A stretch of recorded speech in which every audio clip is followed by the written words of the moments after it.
বন্ধুরা আমার গভীর মনোযোগের কান লাগান। আল্লাহ পাক মহান রব্বুল আলামিন পবিত্র কালামুল্লাহ শরীফের মধ্যে ঘোষণা করে দিয়েছেন। আল্লাহ পাক মহান রব্বুল আলামিন ঘোষণা করে দেন, ইয়া আইয়ুহাল্লাযীনা আমানু কুতিবা আলাইকুমুস সিয়াম কামা কুতিবা আলাল্লাযীনা মিন ক্বাবলিকুম লাআল্লাকুম তাত্তাকুন।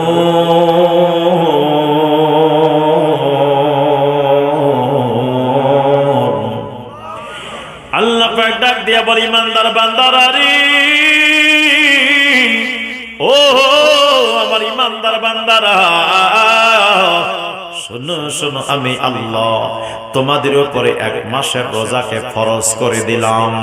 কামা কুতিবা আলাল্লাযিনা মিন ক্বাবলিকুম, রোজাকে তোমরা বোঝা মনে করবা না, আমি আল্লাহ তোমাদের পূর্ববর্তীদের উপরেও রোজা ফরজ করেছিলাম।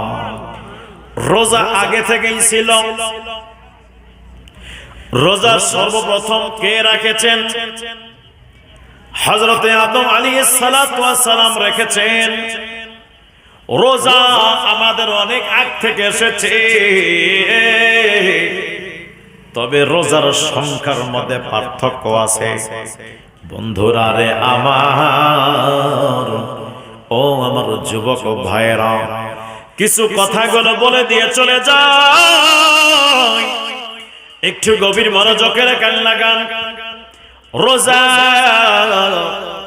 আগে থেকে আসতেছে। এই রোজা আল্লাহ পাক আমাদেরকে দিয়েছেন এক মাসের। অন্য কোন নবীর উম্মতকে আল্লাহ এক মাসের রোজা দেয় না। বড্ড মায়া করে আল্লাহ আমাদের জন্য এক মাসের রোজা দিয়েছেন। জোরে কি সুবহানাল্লাহ বলা যাবে না? আর মোহাব্বতে জবানটা ছেড়ে দিয়ে বলি সুবহানাল্লাহ। আমার যুবক ভাইরা, এক মাসের রোজা ফরজ করে দিলেন আমাদের উপরে। রোজা রাখলে কি পাওয়া যাবে? আল্লাহ কি দিবেন? আমার মায়ের নবী হাদিস শরীফের মধ্যে ঘোষণা করে দিয়েছে, বাবু রায়্যান, একটা দরওয়াজা আছে রায়্যান নামক দরওয়াজা। ওই দরওয়াজাটা এমন একটা বিশেষ দরওয়াজা, যে দরওয়াজা দিয়ে অন্য কোনো ব্যক্তি প্রবেশ করতে পারবে না। দুনিয়ার মধ্যে যারা রোজা রেখেছে, আমার আল্লাহ পাক ওই রোজাদারের জন্য স্পেশাল একটা দরওয়াজা বানিয়েছে। ওই দরওয়াজা দিয়ে একমাত্র ঈমানদাররা প্রবেশ করবে। ঈমানদাররা একমাত্র প্রবেশ করবে। রাজীব ও মুরব্বি বাবারা, গভীর মনোযোগের কাল লাগান। তাহলে রোজাদার হলে আমরা ওই দরওয়াজা দিয়ে আমরা প্রবেশ করতে পারবো জান্নাতে। রোজা রাখার দরকার আছে কি আছে না? জোরে কোন আছে কি আছে না? হায়রে, যে ব্যক্তি রোজা রাখবে, যেই ব্যক্তি রোজা রাখবে রমজানে,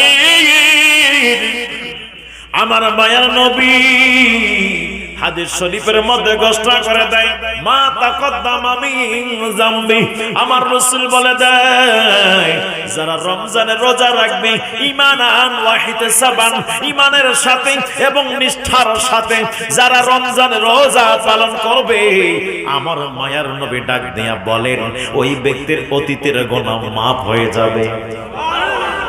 ওই ব্যক্তির অতীতের গুনাহ মাফ হয়ে যাবে। আমার মায়ার নবী বলেন, উম্মতেরা রে, ওরে আমার উম্মতেরা, শুনো শুনো শুনো, যেই ব্যক্তি কিয়ামুল লাইল, যারা রমজান মাসে রাত্রবেলা কিয়াম করবে, আমার আল্লাহ পাক মহান রব্বুল আলামিন ওই ব্যক্তির অতীতের গুনাহ ক্ষমা করবেন। আমার মায়ার নবী ঘোষণা দিয়েছেন, ঈমানান ইহতিসাবান, ঈমানের সাথে এবং নিষ্ঠার সাথে যারা রাত্রবেলা কিয়াম করবে। কিয়াম মানে হলো দাঁড়ানো। ওরে আমার বাবারা, রমজান মাস যারা রাত্র বেলা দাঁড়াবে তাদের গুনাহগুলো মাফ হয়ে যাবে। তবে দাঁড়ানোটা ব্যবসার জন্য হলে হবে না, দাঁড়ানোটা আপনার রিজিকের জন্য হলে হবে না, দাঁড়ানোটা চুরি করার জন্য হলে হবে না, দাঁড়ানোটা বন্ধুর সঙ্গে দেখা করার জন্য হলে হবে না, ওই দাঁড়ানোটা আল্লাহর জন্য হতে হবে। কথা বলেন ঠিক কি ঠিক না? ওই দাঁড়ানোটা আল্লাহর জন্য হতে হবে। কষ্ট হয়, কষ্ট হয়, একটু গরম পানি ব্যবস্থা করেন তো। এই জন্য যুবক ভাইরা,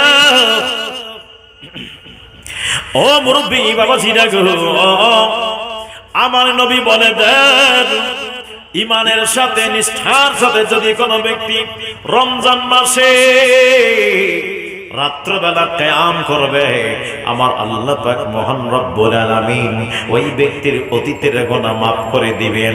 এই হাদিসের ব্যাখ্যার মধ্যে আসছে, আমার রাসূল হাদিসের আরো শেষের ভাগে বলে দিয়েছে, ঈমানান ইহতিসাবান, যারা ঈমানের সাথে এই আপনার নিষ্ঠার সাথে যারা লাইলাতুল কদর রাত জাগ্রত থাকবে, লাইলাতুল কদর যাপন করবে, লাইলাতুল কদরের রাতে ইবাদত বন্দেগী করবে, আমার আল্লাহ তার এই পূর্বের জীবনের গুনাহগুলো মাফ করে দিবেন। সমস্ত গুনাহ মাফ হয়ে যাবে। রোজা রাখলে জীবনের গুনাহ মাফ হয়ে যায়, নামাজ পড়লে জীবনের গুনাহ মাফ হয়ে যায়। ওরে আমার বাবারা, এবং আপনার লাইলাতুল কদরের রাত যাপন করলে জীবনের গুনাহ মাফ হয়ে যায়। আমরা এখানে যারা আছি রে, আমরা কি কেউ বলতে পারবো আমরা গুনাহ করি নাই? বলতে পারবো? কথা কন্যাকে বলতে পারবো? না না, বলতে পারবো না। আমাদের দ্বারা গুনাহ হয়েছে, আমাদের দ্বারা ভুল হয়েছে, আমাদের দ্বারা মিস্টেক হয়েছে। ওরে আমার বন্ধুরা রে, ও আমার আশিক রাসূল ভাইরা, আল্লাহ পাক মহান রব্বুল আলামিন এই রমজানটা দিয়েছে আপনাকে আমাকে গুনাহ মুক্ত করার জন্য। কথা বলেন ঠিক কি ঠিক না? রমজান মাস দিনের বেলা খানা খাওয়া হারাম। দিনের বেলা রমজান মাস খানা খাওয়া হারাম। যদি কোনো ব্যক্তি মাথার ঘাম পায়ে ফেলে হালাল রোজগার করবে, ওই ব্যক্তি যদি হালাল টাকা দ্বারা, ওই ব্যক্তি যদি হালাল টাকা দ্বারা দিনের বেলা রমজান মাস খাওয়া দাওয়া করে, তারপর ওটা হারাম খাবে, হারাম। কথা কোন ঠিক কি ঠিক না? যারা খাবে হারাম, পরকালে তারা হারাবে আরাম। কথা বলেন ঠিক কি না? এই জন্য যুবক ভাইরা আমার, ও মুরব্বী বাবারা, আমার মায়ের নবীজি এই হাদিস শরীফ বললেন। এই হাদিসের ব্যাখ্যার মধ্যে মুহাদ্দিসিন একরাম বলেছেন, রমজানের রোজা যারা পালন করবে, আল্লাহ পাক মহান রব্বুল আলামিন তার গুনাহে সগীরা গুলো, পূর্বের যত গুনাহে সগীরা, গুনাহে কবিরা, গুনাহে সগীরা, কবিরা মানে বড়, সগীরা মানে হলো ছোট। বড় গুনাহ ছোট গুনাহ যারা রমজানের রোজা রাখবে, আল্লাহ পাক মহান রব্বুল আলামিন তার পূর্বের সগীরা গুনাহগুলো মাফ করে দিবেন। আর যারা তারাবির নামাজ আদায় করবে, রাত্রবেলা তারাবির নামাজ আদায় করবে, এই হাদিসের ব্যাখ্যার মধ্যে আসছে ওই ব্যক্তির গুনাহে কাবিরা গুলো তারাবির নামাজের মাধ্যমে গুনাহে সগীরা হয়ে যাবে। হায়রে যুবক ভাইরা, একটু গভীর মনোযোগের কান লাগান। নবীজি বলেন, রোজার মাধ্যমে গুনাহ মাফ হয়ে যাবে, তারাবির নামাজের মাধ্যমে বড় গুনাহগুলো হালকা হয়ে যাবে, ছোট হয়ে যাবে।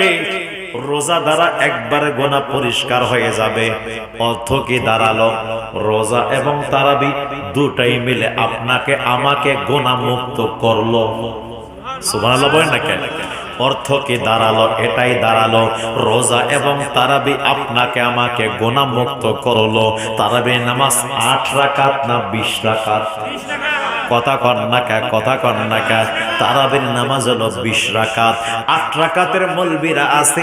একটা হাদিস শরীফ তারা দলিল দেয় রে বন্ধু, ওই হাদিসটা হলো আম্মা জান আয়েশা সিদ্দিকা রাদিয়াল্লাহু তাআলা আনহার কাছে একজন ব্যক্তি এসে জিজ্ঞাসা করলেন, ও আমার আম্মা জান, মায়ার নবীজি রমজান মাসে রাত্রবেলা নামাজের ব্যাপারে বলুন, নবীজি নামাজ কত রাকাত পড়তেন? আমার মায়ার নবীজির আহলিয়া উম্মাহাতুল মুমিনিন রাদিয়াল্লাহু তাআলা আনহুম আনহা তিনি ডাক দিয়া বলেন, ওরে আমার নবীর উম্মত রে, শুনো শুনো শুনো, আমার নবী রমজানের ভিতরে এবং রমজানের বাহিরে, রমজানের এবং বাহিরে 11 রাকাত নামাজ আদায় করতেন। কত রাকাত? 11 রাকাত নামাজ আদায় করতেন বাহিরে এবং ভিতরে, রমজানে এবং রমজান বের হয়ে অন্যান্য মাসেও আমার নবী 11 রাকাত নামাজ আদায় করতেন। তারাবির নামাজ কি আমরা সারা বছর করি? তাহলে এই হাদিসটা তারা 8 রাকাত তারাবির জন্য দায়ের করলো, দলিল দেয়। আমার যুবক ভাইরা, এই হাদিসের ব্যাখ্যার মধ্যে আসছে 11 রাকাত নামাজ আমার নবী কিসের নামাজ পড়েন? আমার বন্ধুরে, আমার মায়ের নবীজি 8 রাকাত তাহাজ্জুদ নামাজ পড়তেন, 3 রাকাত বিতরের নামাজ পড়তেন। এদি হলো 11 রাকাত। তাহাজ্জুদের হাদিস এনে তারাবির মধ্যে ঢুকিয়ে যারা আজ জালিয়াতি করতেছে, আসলে তারা আহলে হাদিস না, আহলে মুনাফিক। ঠিক কিনা বলেন? এই জন্য যুবক ভাইরা, ও মুরব্বী বাবারা, গভীর মনোযোগের কান লাগান। মায়ের নবী রমজানের ভিতরে এবং রমজানের বাহিরে 11 রাকাত নামাজ আদায় করতেন নবীজি। আমার মায়ের নবীর এই হাদিস শরীফের শেষের দিকে আমার মায়ের নবীর কদম মোবারকে আম্মা জানের সিদ্দিকা রাদিয়াল্লাহু তাআলা আনহা জিজ্ঞাসা করলেন, ইয়া রাসূলুল্লাহ, নবী গো, ও মায়ের নবীজি, ও মায়ের নবী গো, আমি দেখেছি আপনি ঘুম থেকে উঠে ডাইরেক্ট নামাজের মধ্যে দাঁড়াইয়া যান, উযু করেন না গো নবী। আমার নবী ঘুম থেকে উঠে ডাইরেক্ট নামাজে দাঁড়াইয়া যায়। নবী আমার ডাক দিয়া বলেন, ওরে আয়েশা, শুনো শুনো শুনো, আমি নবী ঘুমাইলে উযু নষ্ট হয় না, আমি রাসূল ঘুমাইলে উযু নষ্ট হয় না। কেন কেন? এই জন্য আমি রাসূলের পাকের কপালের চক্ষু মোবারক যদি ঘুমাইয়া যায়, আমার কলবের চোখ জাগ্রত থাকে। আমি নবীর কপালের চক্ষু যদি ঘুমাইয়া যায়, আমি রাসূলের কলবের চোখ জাগ্রত থাকে। আয়েশা, এই জন্য আমি নবী জাগ্রত অবস্থায় যেমন দেখতে পাই, ঘুমন্ত অবস্থায় তেমন দেখতে পাই। কাছের ব্যক্তির যেমন দেখতে পাই, দূরের ব্যক্তিকে তেমন দেখতে পাই। কাছের ব্যক্তির দুরূদ সালাম যেমনে শুনতে পাই, দূরের ব্যক্তির দুরূদ সালাম আমি তেমনই শুনতে পাই। জোরে কি বলা যাবে না? সুবহানাল্লাহ। ক্ষমতা কে দিয়েছেন নবীকে? হ্যাঁ, আল্লাহ পাক দিয়েছেন। আল্লাহ পাক আমার নবীকে ক্ষমতা দিলে আমাদের কোনো সমস্যা হয় না। কথা কন না, আমাদের কি সমস্যা হয়?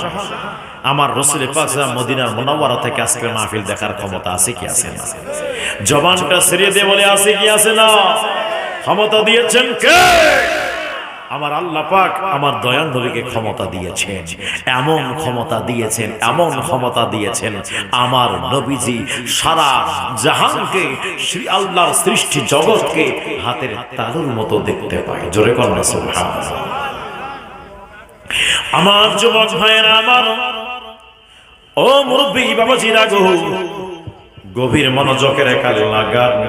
এইবার আমার মায়ার নবীজি সাল্লাল্লাহু তাআলা আলাইহি ওয়াসাল্লামের আহলিয়া মুহতারামা আমাদের মা আম্মা জান আয়েশা সিদ্দিকা রাদিয়াল্লাহু তাআলা আনহা এইভাবে ওনাকে উত্তর দিলেন, নবী আমার রমজান এবং রমজানের বাহিরে 11 রাকাত নামাজ আদায় করতেন। 8 রাকাত হলো তারাবির নামাজ। তারাবির কিসের? মাশাআল্লাহ। 8 রাকাত হলো তাহাজ্জুদ নামাজ, 3 রাকাত হলো বিতরের নামাজ। কোনদিন কি দেখেছেন এশার নামাজ পড়ে ঘুমায় গেলাম, ঘুম থেকে উঠে তারাবির নামাজ পড়লাম? এটা কি কোনোদিন আপনারা করেছেন? তাহলে এটা শুধু আমাদের দেশে না, সারা পৃথিবীতে এই নিয়মটা কোথাও নাই। সব জায়গায় একই নিয়ম আছে, একই নিয়ম আছে। এশার নামাজের পরে পরে তারাবির নামাজ শুরু হয়। আমার নবী ঘুম থেকে উঠে যখন নামাজে দাঁড়ান, তাহলে বুঝা গেল ওটা তারাবি না। যদি তারাবি হইতো তাহলে ঘুমাইতেন না। যখন ঘুমাইলেন তো তারাবি না। আর যখন রমজানের পরেও পড়েন তো বোঝা গেল রমজানের পরে তো তারাবি হয় না। তাহলে বোঝা গেল ওটা তারাবি নামাজ হতে পারে না। তাহলে যেই ব্যক্তিগুলো যেই 2 নাম্বার মাল 2 নাম্বার কোম্পানির ব্যক্তিগুলো বলে দেয় ওটাই হলো 8 টাকা তারাবির দলিল, তাহলে ওরা হাদিস বোঝে না। কথা বলেন ঠিক কি ঠিক না? ওরে বন্ধুরে আমার, সাহাবী রাসূল 20 টাকা তারাবি নামাজ আদায় করেছেন। জোরে কন্না সুবহানাল্লাহ। সাহাবী রাসূল 20 টাকা তারাবি পড়েছেন। ও আমার বন্ধুরে, ও মুরব্বী বাবারা, একটু গভীর মনোযোগের কান লাগান। আমি বলছিলাম মায়ার নবী রাসূল পাক সাল্লাল্লাহু তাআলা আলাইহি ওয়াসাল্লাম এই তারাবির নামাজের সম্পর্কে বললেন, যে ব্যক্তি তারাবির নামাজ ঈমানের সাথে নিষ্ঠার সাথে পড়বে ওই ব্যক্তির তারাবির নামাজের ওসিলায় তার গুনাহ মাফ হয়ে যাবে। ওরে আমার বাবারা, রোজা বলেন, তারাবির নামাজ বলেন, যতগুলো নিয়ামত আছে এই নিয়ামতগুলো কোন সময়ের জন্য বেঈমানদের জন্য না। এই নিয়ামতগুলো একমাত্র ঈমানদারের জন্য আল্লাহ বানিয়েছে। কার জন্য? ঈমানদারের জন্য, কোন বেঈমানের জন্য কোন নিয়ামত না। ঠিক কি না? এই জন্য আমার ভাইরা, আল্লাহ পাক মহান রব্বুল আলামিন কুরআনুল কারীমের মধ্যে ঘোষণা করে দেয়া, আইয়ুহাল্লাযীনা আমানু, এখানে কি বলেছেন? আমানু। আমানু মানে ঈমানদার। হে ঈমানদারগণ,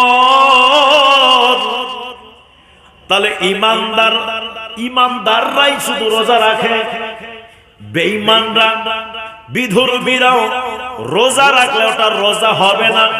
কেন? রোজার পূর্ব শর্ত ঈমানদার, নামাজের পূর্ব শর্ত ঈমানদার, নামাজের পূর্ব শর্ত উযু। উযু ছাড়া নামাজ হবে না। কথা বলেন ঠিক কি ঠিক না? ঈমানদার ছাড়া রোজা হবে না। ঈমানদার একমাত্র রোজা রাখতে পারে। আর বেঈমানরা যদি অনাহারে থাকে রোজা রাখে, বলে রোজা রাখছি। অনেকে বলে আমরা রোজা রাখি, বলে না বিধর্মীরা বলে রোজা আমাদেরও আছে, ওরা অনেকে রোজা রাখে। আসলে ওরা রোজা না, ওরা অনাহারে থাকে। কথা বলেন ঠিক কি না? এই জন্য যুবক ভাইয়েরা আমার, আরেকটু ভিতরে নিয়ে যে আপনাদেরকে আমি এই রোজা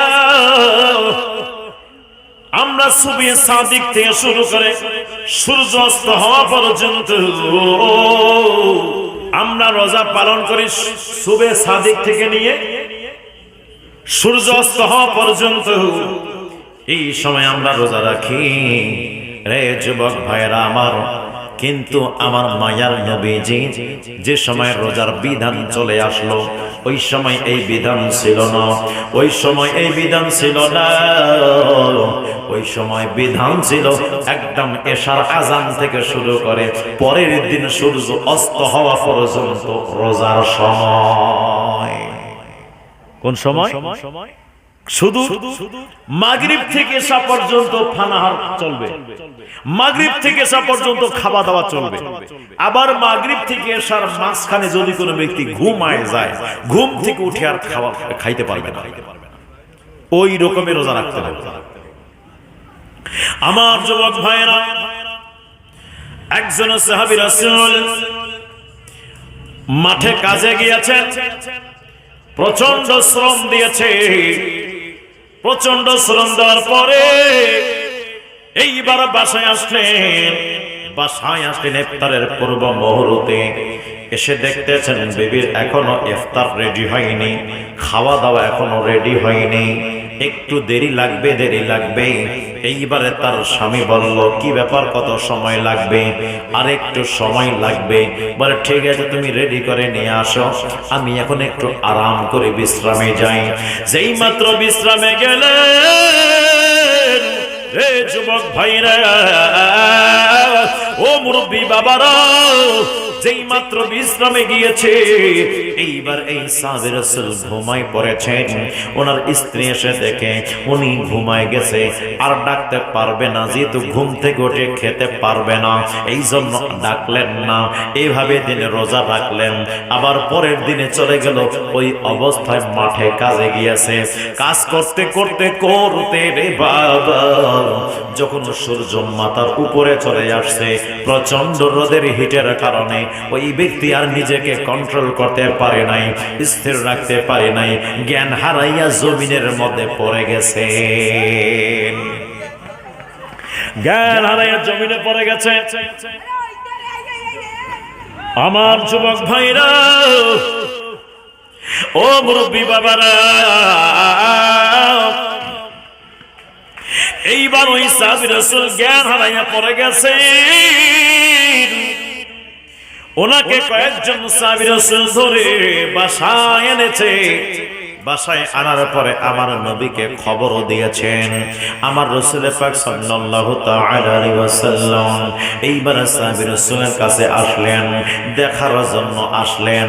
আমার মায়ার নবীজি ডাক দিয়া বলেন, ওরে সাহাবী রে আমার, ও আমার সাহাবী, কি হয়েছে তোমার, কি হয়েছে তোমার? ওরে আমার সাহাবী, বলো না, বলো, মাঠে তো ভালোই ছিলাম, হঠাৎ করে তোমার কি হয়েছে বলো না। এইবার সাহাবী রাসূল ডাক দিয়া বললেন, ইয়া রাসূলুল্লাহ, ইয়া হাবিবাল্লাহ, জীবন চলে যাবে নবী গো, জীবন দিতে পারি, কিন্তু আল্লাহ এবং আল্লাহ রাসূলের বিধানের বাইরে যাব না। জীবন চলে যাবে, কিন্তু ইয়া রাসূলুল্লাহ, আপনার হুকুমের বাইরে যাব না। নবী গো, আপনি বলেছেন গো নবী, যদি কোনো ব্যক্তি ঘুমাইয়া যায়, ঘুম থেকে উঠে আর খেতে পারবে না। ইয়া রাসূলুল্লাহ, ইয়া হাবিবাল্লাহ, প্রচন্ড কাজের চাপ থাকার কারণে, কঠিন শ্রম দেওয়ার কারণে গো নবী বড্ড ক্লান্ত হয়ে গিয়েছে। ইয়া রাসূলুল্লাহ, আমি যখন ইফতারের সময় বাসায় আসলাম, ওই সময় আসে দেখি এখনো ইফতার রেডি হয়নি, একটু সময় লেগে যাবে। আমি একটু রেস্টের জন্য বিছনাটার মধ্যে পিঠটা লাগাইলাম, আমার ঘুম চলে আসছে গো নবী। আর স্ত্রী এসে আমারে ডাকতে পারে নাই। ও আমার নবীজি, আর সাহরি করতে পারি নাই, ইফতারও করতে পারি নাই, এই রকমে আমি রোজা শুরু করে দিয়েছি। ইয়া রাসূলুল্লাহ, ও মায়ের নবীজি, এই দিনের বেলা প্রচন্ড রোদ নবী গো, কাজ করতে ইয়া রাসূলুল্লাহ জ্ঞান হারাইয়া আমি জমিনে পড়ে গেলাম, জীবন চলে যাবে নবী গো, কোন সময় আপনার আইনের বিরুদ্ধে আমি যাব না। হায়রে সাহাবী রাসূলের প্রেমে কুরবান, একবার চিন্তা করো রে ধলা গাছবাসী, ও সৈয়দপুরের আশিক রাসূল বন্ধুরা, একবার চিন্তা করে দেখো, আজ আমাদের জন্য রোজাটা কত সহজ। সাহাবী রাসূল এত কষ্ট করার পরেও ওনার রোজা ছাড়েন নাই। আজ আমরা রোজা কেন ছাড়ছি রে বন্ধু? এই রোজার প্রতিদান আমি একটু পরে বলছি, আসেন। এইবার মায়ার নবীজি সাল্লাল্লাহু তাআলা আলাইহি ওয়াসাল্লাম আল্লাহকে ডাক দিয়া বলে, আল্লাহ ও রব্বুল আলামিন, আমার উম্মতের জন্য রোজার বিধানটা একটু টাইট হয়ে গেছে, একটু কঠিন হয়ে গেছে। আমার আল্লাহ ডাক দিয়া বলে, জিবরাইল, ও জিবরাইল, যাও যাও, আমার বন্ধু নবীর কদমে চলে যাও। আমার বন্ধু নবীর কাছে গিয়ে বলো, আমার নবীজির রোজার বিধানটা কোন জায়গায় টাইট হয়েছে, কোন জায়গায় কঠিন হয়েছে, ওই রোজাটা আমি ওই জায়গায় রোজাটা আমি হালকা করে দিব। আমার নবীর কদমে জিবরিল আসলেন। আসার পরে বলে, ইয়া রাসূলুল্লাহ, ইয়া হাবিবাল্লাহ, ও মায়ের নবীজি, আমার আল্লাহ পাঠাইলেন, আল্লাহ পাক আমারে পাঠাইছেন নবী। রোজার বিধানটা কোন জায়গায় টাইট হয়ে গেছে, কোন জায়গায় কঠিন হয়েছে, আমার আল্লাহ সহজ করে দিবেন। বলেন না গো নবী, বলেন। আমার নবীজির কদমে কুরবান যাই রে যুবক, একবার চিন্তা করে দেখো না, একবার চিন্তা করে দেখো।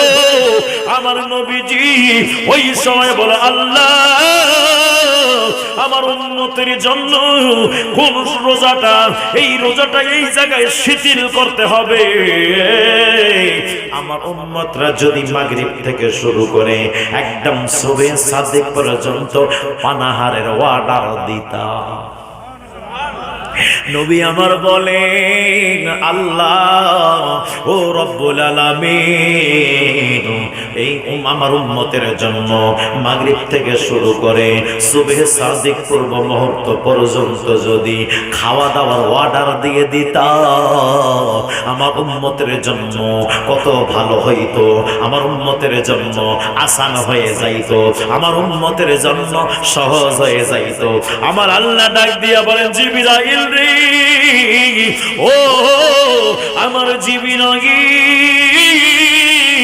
যাও আমার নবীর কদমে যাও। যে ডাক দিয়া বলে, নবী গো নবী, আপনি যেই জায়গায় সহজ করতে চেয়েছেন ওই জায়গায় আমি আল্লাহ আপনার উম্মতের জন্য রোজাটাকে সহজ করে দিলাম। এই জন্য রে যুবক, একবার চিন্তা করে দেখো, একবার চিন্তা করে দেখো না রে যুবক ভাইরা, আমরা কোন নবীর উম্মত? যেই নবী আপনার আমার কষ্টের দিকে তাকায়, যেই নবী আপনার আমার দিকে কত মুহাব্বত করে। ওরে আমার বাবারা, এমন একজন নবীর উম্মত আমরা হয়েছে, যেই নবী আপনার আমার কবরে আসবে, নবী কবরে আসবে, কবরে নবীকে চিনলেই আমরা জান্নাতে হয়ে যাব, নবীকে না চিনলে জাহান্নামে যেতে হবে রে বাবা। আমরা ওই নবীর উম্মত, কিয়ামতের ময়দানে সমস্ত নবীগণরা আমার নবীর কাছে এসে আশ্রয় নেবে। আমরা ওই নবীর উম্মত, যেই নবীর শাফাআত ছাড়া আমরা জান্নাতে যেতে পারবো না। আমরা ওই নবীর উম্মত, যেই নবীজির কবজায় আল্লাহ হাউজে কাউসার দিয়েছে, হাউজে কাউসার পান না করা পর্যন্ত আমাদের পিপাসা ঠান্ডা হবে না রে বাবা। তাহলে আমরা এই নবীর উম্মত হতে পেরে খুশি না বেজার? জোরে বলেন, খুশি না বেজার? তাহলে যেই নবীর উম্মত হওয়ার জন্য মুসা আলাইহিস সালাম আল্লাহর কাছে ফরিয়াদ করেছেন, ঈসা নবী আল্লাহর কাছে ফরিয়াদ করেছেন, ওরে আমার বাবারা, একটু গভীর মনোযোগের খেয়াল লাগাও। ওই নবীকে মুহাব্বত ভালোবাসা রাখতে হবে, হৃদয়ে প্রেম রাখতে হবে, মুহাব্বত রাখতে হবে। নবীর প্রেমেই হলো ঈমান, নবীর মুহাব্বতেই হলো ঈমান। এই মুহাব্বত যদি আমাদের থাকে তাহলে আমরা ঈমানদার হয়ে যাব, আর ঈমানদাররাই একমাত্র জান্নাতে যাবে। অর্থ কি দাঁড়ালো? একমাত্র নবীকে যারা মুহাব্বত করবে, নবীকে যারা ভালোবাসবে, যারা নবীকে মানবে, তারাই হবে জান্নাতি, জান্নাতি, জান্নাতি। ওরে আমার বন্ধুরে, বলে হযরতে আবু বকর সিদ্দিক রাদিয়াল্লাহু তাআলা আনহু নবীকে কেমন মোহাব্বত করেছেন, জীবন বাজি রেখেছেন নবীর জন্য। আমার নবী বলেছে, আবু বকর আমি হিজরত করে মদিনায় যাব। সিদ্দিক আকবরের চোখ থেকে পানি ঝরা শুরু হয়ে গেছে। নবী আমার ডাক দিয়া বলেন, আবু বকর রে,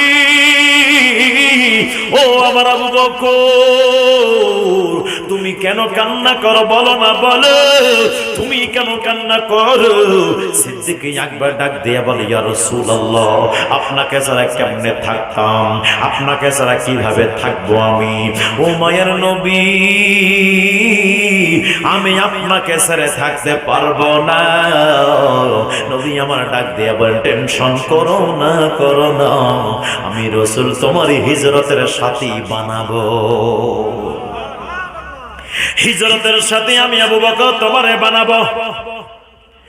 সিদ্দিক আকবর ওই রাত থেকে আর রাত্রবেলা ঘুমায় না, দরওয়াজার মধ্যে পিঠ লাগায় দাঁড়ায় থাকেন, আমার নবী কখন আসবে,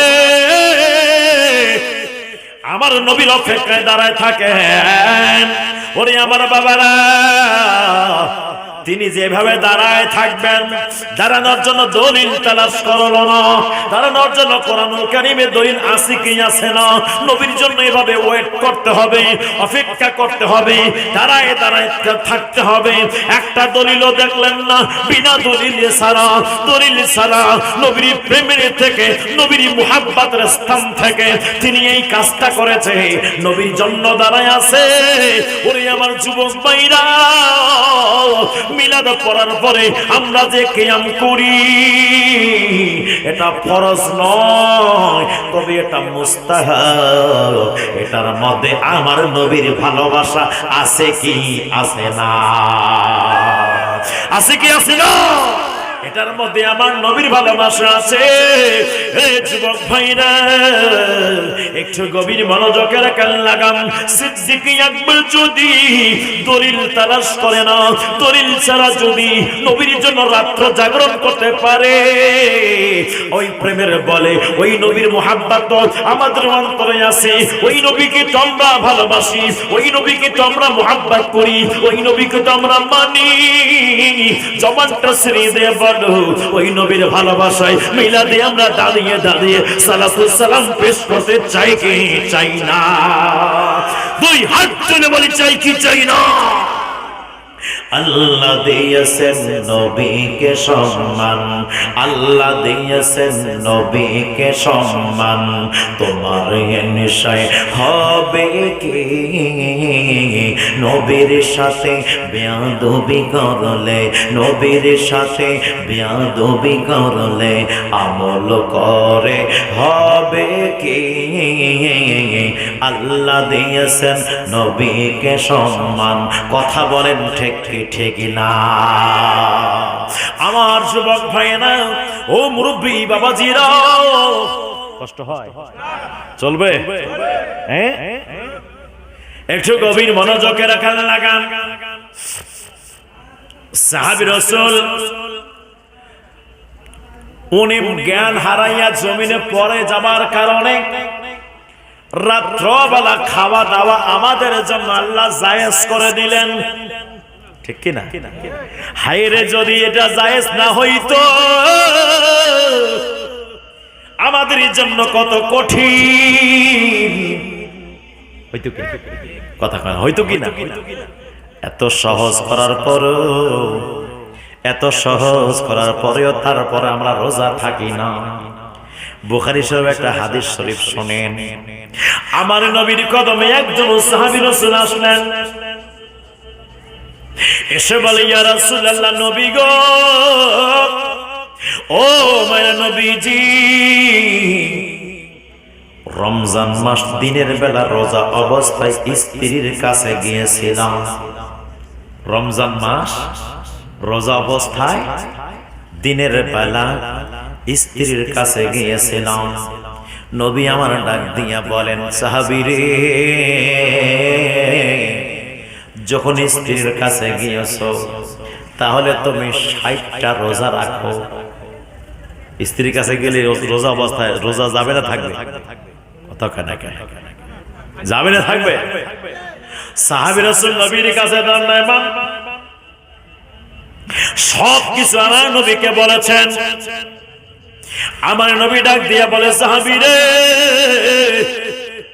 তাহলে 60টা রোজা রাখো।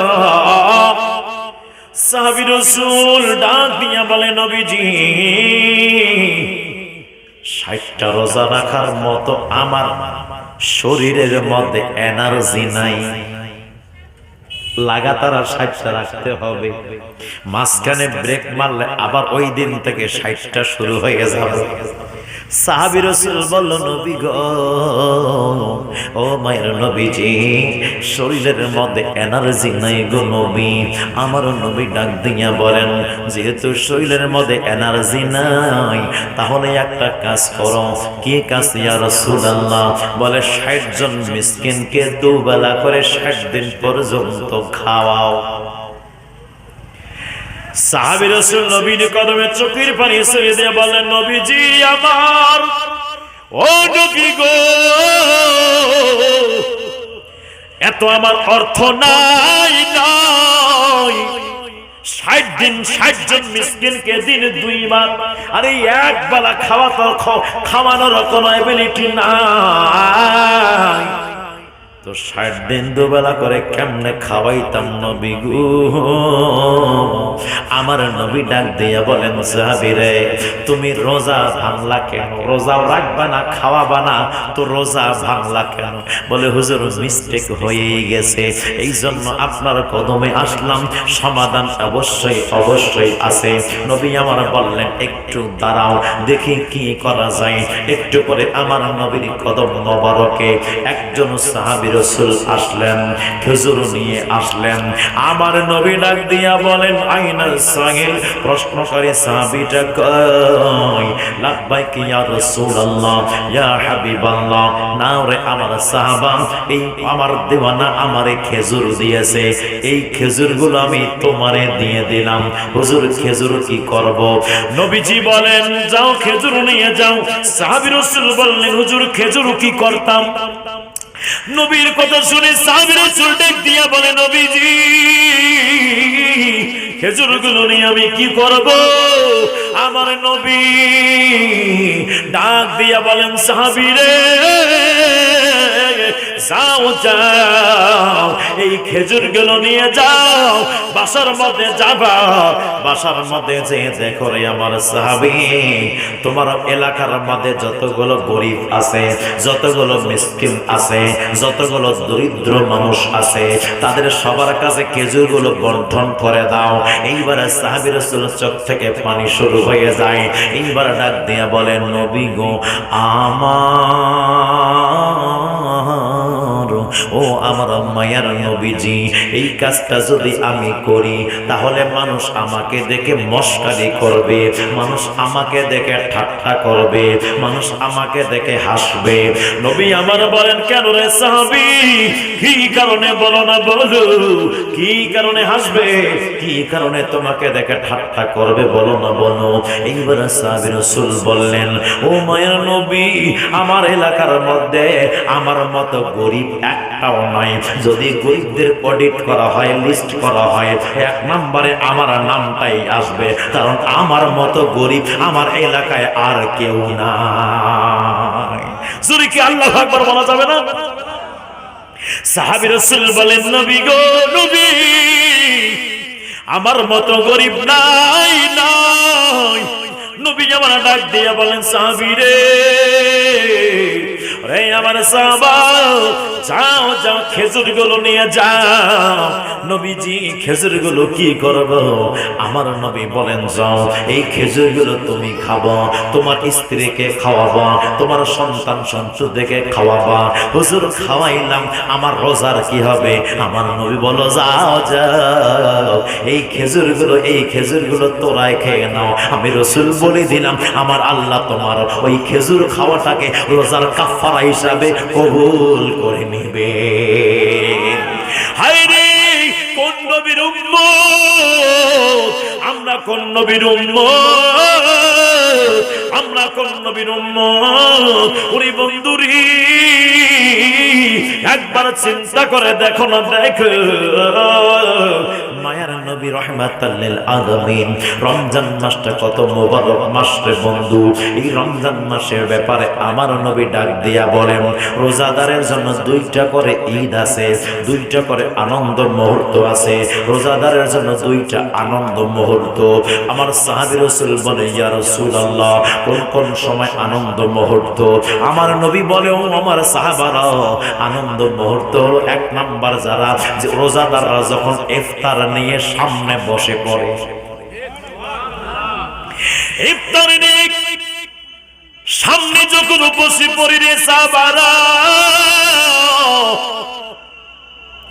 ওই সময়টা আনন্দ মুহূর্ত। কেন কেন জানো?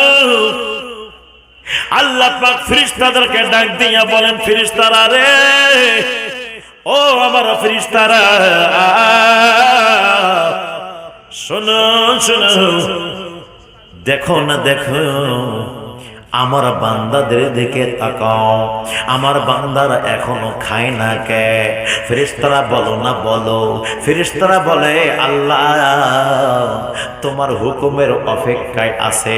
আমার আল্লাহ বলে, আমি যখন বাসার বানাতে চাইলাম তোরা তখন মানা করলাম, কিন্তু আমি আল্লাহ বললাম আমি আল্লাহ যাহা জানি তোমরা তাহা জানো না, এই জন্য আমি আল্লাহ বাসার বানাইলাম। আরে একবার তাকাও না তাকাও, আমার বান্দা সারাদিন একদম অনাহারে ছিল, আমি আল্লাহ পাক মহান রব্বুল আলামিনকে কত ভালোবাসে। হায় রে আমার ফেরেশতারা রে, এই বান্দাগুলো যদি চাইতো রে পানির ভিতরে ঢুকে এক গ্লাস পানি পান করতে পারতো, ঘরের দরওয়াজা বন্ধ করে একটু খানা খেয়ে বের হতে পাইতো, এটা কেউ দেখতো না। নামাজ পড়লে দেখা যায়, হজ করলে দেখা যায়, দান করলে দেখা যায়, তেলাওয়াত করলে শোনা যায়, দেখা যায়, কিন্তু রোজা এমন একটা আমল, যেই আমলের কোনো রূপ নাই। কতক্ষণ ঠিক কি ঠিক না? যেই আমল দেখা যায় না, যেই আমল দেখা যায় না রে বাবা, এই আমলটা আমরা দেখতে পারি না। আমি রোজা আছে কি আসি না আপনারা বলতে পারবেন না, আপনি রোজা আছে কি আছেন না আমি বলতে পারবো না। আমার আল্লাহ বলে, বান্দারে ও ফেরেশতারা, একমাত্র আমার রোজাদার বান্দারা, আমি আল্লাহর জন্য তারা রোজা রাখে। কারণ রোজা মানুষকে দেখে দেখে রাখা যায় না, রোজা ভিতরের মধ্যে পালন হয়। কথা বলেন ঠিক কি ঠিক না?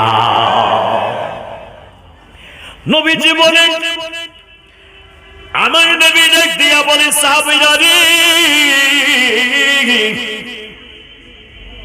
শোনো শোনো শোনো, এই রোজাদার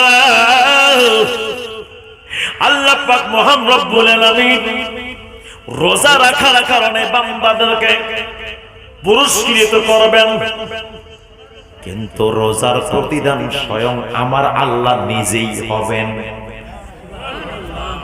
যারা রোজা রাখবে রোজাদারের জন্য আমার আল্লাহ স্বয়ং নিজেই পুরস্কার হয়ে যাবেন।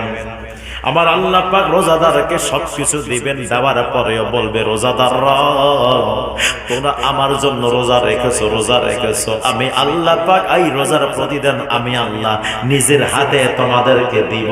কেমনে দিবে জানেন রে বাবা? নিজের কুদরতি হাতেই তো দিবেন। তারপর আমার আল্লাহ বলে, বান্দারা তোমরা আমি আল্লাহকে দেখে দেখে তোমাদের হৃদয়টাকে শীতল করে না। জোরে কি বলা যাবে না সুবহানাল্লাহ?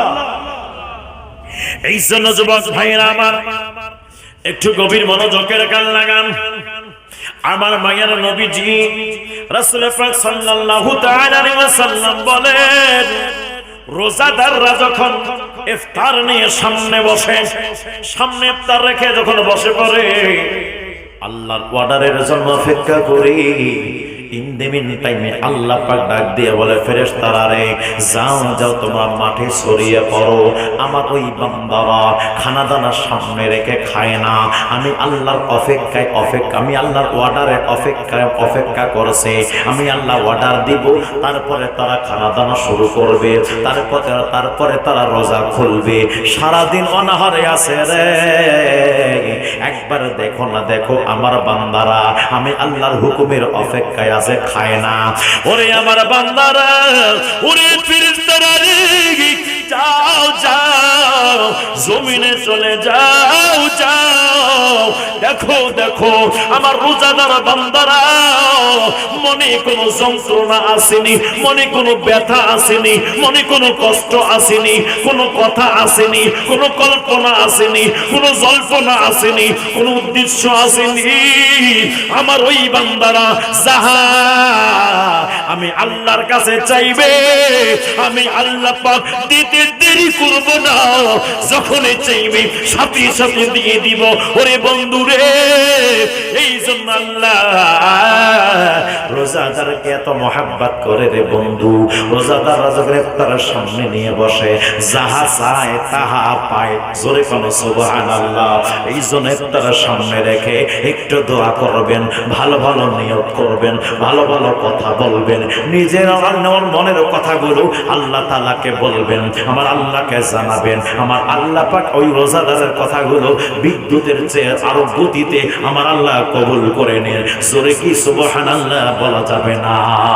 নবীর প্রেমিকেরা দিশাহারা মরণের ভয় করে না, প্রেম তো মরে না। নবীর প্রেমিকেরা দিশাহারা মরণের ভয় আইরে করে না, প্রেম তো মরে না। একটা জবানও বন্ধ রাখবেন না, চিৎকার করে বলেন ইয়া রাসূলুল্লাহ। নবীর কদমে সাহাবী রাসূল জিজ্ঞাসা করলেন, ইয়া রাসূলুল্লাহ, নবী গো, ও নবীজি,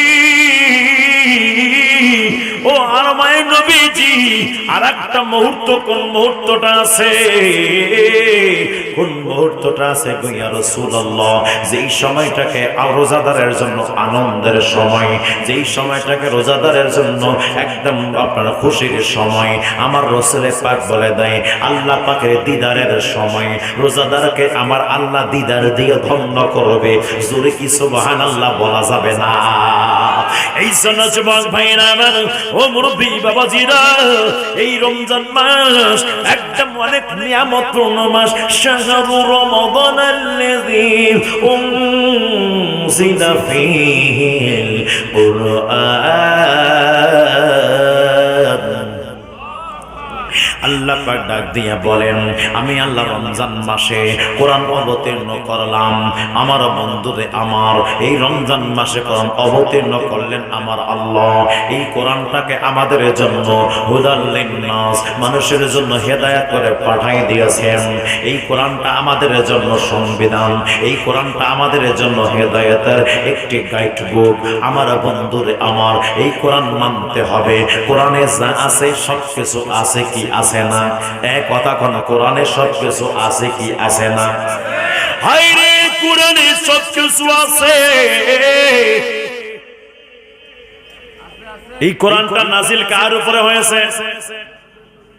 কথা কয় না, কার উপরে? কোরআনে সব কিছু আছে কি আছে না? নাজিল হয়েছে কার উপরে? তো নবী সব কিছু জানে কি জানে না? মানে বললে অনেকের গায়ে জ্বর চলে আসে। আর একদিকে বলে কোরআনে সবকিছু, তো কোরআনটা তো তোমার বাবার কাছে নাজিল হয় নাই, নবীর কাছে নাজিল হয়েছে। তো বুঝা গেল কোরআন যখন নবীর কাছে নাজিল হয়েছে, যদি কোরআনে সবকিছু থাকে তো নবীও সবকিছু জানে। যদি কোরআনে কিছু না থাকে তো নবী কিছু জানে না। মা ইয়ানতিকু আনিল হাওয়া ইন হুয়া ইল্লা ওয়াহিয়ুন ইউহা। সূরা নজমে আল্লাহ বলে দিয়েছেন, আমার নবী মনের ইচ্ছায় কিছুই বলেন না, আল্লাহ পাকের ওহী প্রদত্ত ওহী বলেন। ওরে আমার বন্ধুরা, আমার নবীজি আজ দুনিয়ার মধ্যে সমস্ত কিছুর সমাধান দিয়েছেন কে? আল্লাহ দিয়েছেন, ডাইরেক্ট দেয় নাই। আল্লাহ পাক দিয়েছেন আমার নবীকে দিয়েছেন, কোরআনের মধ্যে দিয়ে নবীর কাছে পাঠাইছেন, কোরআন বুঝাই দিয়েছে আমার নবী। আব্দুল্লাহ ইবনে আব্বাস রাদিয়াল্লাহু তাআলা আনহু মুফাসসিরদের সম্রাট, সমস্ত মুফাসসিরদের ইমাম, আমার নবীর চাচাতো ভাই আব্দুল্লাহ ইবনে আব্বাস। আব্দুল্লাহ ইবনে আব্বাস রাদিয়াল্লাহু তাআলা আনহু ইলমটা কোথায় পেয়েছেন, কোথায় পেয়েছেন? ওনারে যদি জিজ্ঞাসা করা হয় আপনি ইলম কোথায় পাইলেন, বলে আমার নবী কয়েকবার আমার জন্য দোয়া করেছে, আমার জন্য দোয়া করেছে। কিভাবে দোয়া করেছে? আল্লাহ কোরআনের শাব্দিক জ্ঞান আমার আব্দুল্লাহ ইবনে আব্বাস রে দান করে দাও। হায় রে, যেই দিনে আমার নবী দোয়া করেছে ওই দিন থেকে আমি আব্দুল্লাহ ইবনে আব্বাসের কাছে, আমি আব্দুল্লাহর কাছে কোরআনের জ্ঞান চলে আসছে। ওরে আমার বাবারা, উনি আমার নবীর কাছে কোরআন বুঝাই নিয়েছেন, তাহলে কোরআন সবকিছুর সমাধান দিয়েছেন, সবকিছুর সমাধান কোরআন। যেহেতু কোরআন কোরআন বলে এক শ্রেণীর ব্যক্তিগুলো, কিন্তু নবীর কথা বলে না। ওরে নবী, তোমার কোরআন তোমার আব্বা বুঝাই দেয় নাই, কোরআন তোমার দাদাই বুঝাই দেয় নাই, কোরআন তোমার পরদাদা বুঝাই দেয় নাই, কোরআন বুঝাই দিয়েছেন যিনি, তিনি হলেন আমার নবী। তাহলে কোরআনে যদি সবকিছু আছে, আমার নবীও সবকিছু জানেন। জানিয়েছেন কে? আজ কোন কে? আল্লাহ যখন জানাই দেয় তো আপনার আমার কিছু করার আসেনি, কথা কন্যাকা আসেনি না রে যুবক ভাইরা আমার। আমার আল্লাহ পাক মহান রব্বুল আলামিন আমার নবীরে সবকিছু জানাই দিয়েছেন, আমার নবী সবকিছু জেনে নিয়েছেন। কেন কেন কেন রে বাবা? কারণ একটাই কারণ আমার আল্লাহ হলো আমার নবীর ওস্তাদ, আল্লাহ হলো আমার নবীর শিক্ষক। আর রহমান আল্লামাল কুরআন খলাকাল ইনসান আল্লামাহুল বায়ান। আর রহমান, রহমান আল্লাহ, আল্লামাল কুরআন, পরম দয়ালু আপন মাহবুবকে কোরআন শিক্ষা দিয়েছেন। আল্লাহ আমার নবীরে কোরআন শিক্ষা দিয়েছে। রে যুবক, একটু গভীর মনোযোগের কান লাগান। মা কানু শুধু কোরআন শিক্ষা দেয় নাই, আল্লামাহুল বয়ান, বয়ানও শিক্ষা দিয়েছেন, ব্যাখ্যা শিক্ষা দিয়েছেন, টিকা শিক্ষা দিয়েছেন, শানে নজরুল শিক্ষা দিয়েছেন, তাফসীর শিক্ষা দিয়েছেন, হিকমত শিক্ষা দিয়েছেন। রব্বানা ওয়াবআস ফীহিম রাসূলাম মিনহুম ইয়াতলু আলাইহিম আয়াতিকা ওয়া ইউআল্লিমুহুমুল কিতাবা ওয়াল হিকমা ওয়া ইউযাক্কিহিম ইন্নাকা আনতাল আজিজুল হাকীম। সূরা বাকারার মধ্যে আল্লাহ বলে দিয়েছেন আমার আল্লাহ আমার নবীরে সবকিছু শিক্ষা দিয়েছেন। এই জন্য আমরা বলি আমার নবী সবকিছু জানে। কেন বলি? সবকিছু আল্লাহ কোরআনে দিয়েছে, এই কোরআন আমার নবীকে দিয়েছে, তার মানে আমার নবীও জানে। কথা কোন ঠিক ঠিক না? এই জন্য যুবক ভাইরা আমার, একটু গভীর মনোযোগের কান লাগান রে বন্ধুরে আমার। রোজা নিয়ে শুরু করছি না, চলতেছে তো রোজাই তো, হ্যাঁ দেখতে দেখতে কিন্তু 1 ঘন্টা পার হয়ে গেছে। রোজার উপরে বয়ান চলছে রে বন্ধু, একটু গভীর মনোযোগের কান লাগান। এই রোজা মাস, রমজান মাসে একজন ব্যক্তি যদি একজন রোজাদারকে ইফতার করায়, একজন ব্যক্তিকে যদি ইফতার করায়, নোট করবেন কথাটা, কোন রোজাদারকে যদি কোনো ব্যক্তি ইফতার করায়, আমার নবী বলেন আমার আল্লাহ ওই ব্যক্তির একটা রোজার সমান সওয়াব দান করে দেন। আর এক রিওয়ায়াতে আসছে আমার আল্লাহ তার গুনাহ মাফ করে দেন। জোরে কি বলা যাবে না সুবহানাল্লাহ? আমার যুবক ভাইরা, ও মুরব্বী বাবারা, গভীর মনোযোগের কান লাগান। আমার নবীজি ডাক দিয়া বলেন কোন ব্যক্তি যদি একটা রোজাদারকে ইফতার করান, সাহাবী রাসূল বললেন, ইয়া রাসূলুল্লাহ, নবী গো, ও মায়ার নবীজি, ওই রোজাদারকে ইফতার করাবো, ইফতার কি দিয়ে করাতে হবে? বলে ভালো কিছু দ্বারা। হুজুর, তারও যদি ভালো কিছু না থাকে তাহলে খেজুর দ্বারা। হুজুর, খেজুর যদি না থাকে তাহলে কি দ্বারা? বলে আপনার দুধ দ্বারা। যদি দুধ না থাকে ইয়া রাসূলুল্লাহ, তাহলে কি দ্বারা? আমার নবী বললেন, সাহাবারা রে, তাহলে এক গ্লাস পানি দ্বারা রোজাদারকে ইফতার করা। হায়রে যুবক, ও মুরব্বী বাবারা, এক গ্লাস পানি পান করাইলে একটা রোজাদারকে, তবে দিনের বেলা নয়, ইফতারের সময়। কোন সময় সবাই? ইফতারের সময়। ইফতারের সময় যদি কোনো ব্যক্তি পানি পান করায়, একটা রোজার সমান সওয়াব পাবে, জীবনের গুনাহ মাফ হয়ে যাবে। সাহাবী রাসূল বললেন, নবী গো, ও ভাই নবীজি, রোজাদারকে যদি কোনো ব্যক্তি পেট ভর্তি করে খাওয়ায়, সুবহানাল্লাহ বলবেন না? রোজাদারকে যদি কোনো ব্যক্তি পেট ভর্তি করে খাওয়ায়, তাহলে কি পাওয়া যাবে ইয়া রাসূলুল্লাহ? আমার নবী ডাক দিয়া বললেন, তাহলে আমার আল্লাহ পাক ওই ব্যক্তিরে কিয়ামতের ময়দানে পেট ভর্তি করে হাউজে কাউসার পান করায় দিবে। হায়রে, হাউজে কাউসার পানিটা কেমন? দুধের চেয়েও সাদা, মধুর চেয়েও মিষ্টি, বরফের চেয়েও ঠান্ডা। একবার যদি পানি পান করা হয় আর কখনো তৃষ্ণা লাগবে না। ওরে আমার বন্ধুরা, এইবার আমার মায়ার নবী রাসূল পাক সাল্লাল্লাহু তাআলা আলাইহি ওয়াসাল্লাম বললেন, ওই ব্যক্তিকে হাউজে কাউসার পেট ভর্তি করে পান করা হবে কিয়ামতের ময়দানে। কিয়ামতের ময়দানে যতক্ষণ পর্যন্ত কিয়ামতের ময়দানে থাকবে, কোনো দিনের জন্য ওই ব্যক্তিকে আর তৃষ্ণা যুক্ত হবে না, ওই ব্যক্তি আর তৃষ্ণার্ত হবে না, কোনো সময় পিপাসা লাগবে না তারে, যতক্ষণ পর্যন্ত জান্নাতে যাবে না। জান্নাতে যাওয়ার পরে ক্ষুধার জ্বালা বাড়বে। কেন? আমার আল্লাহ জান্নাতীদের জন্য স্পেশাল নিয়ামত, রিজিকের ব্যবস্থা জান্নাতের ভিতরে করেছে। কথা বলেন ঠিক কি ঠিক না? জান্নাতের ভিতরে স্পেশাল নিয়ামত আছে।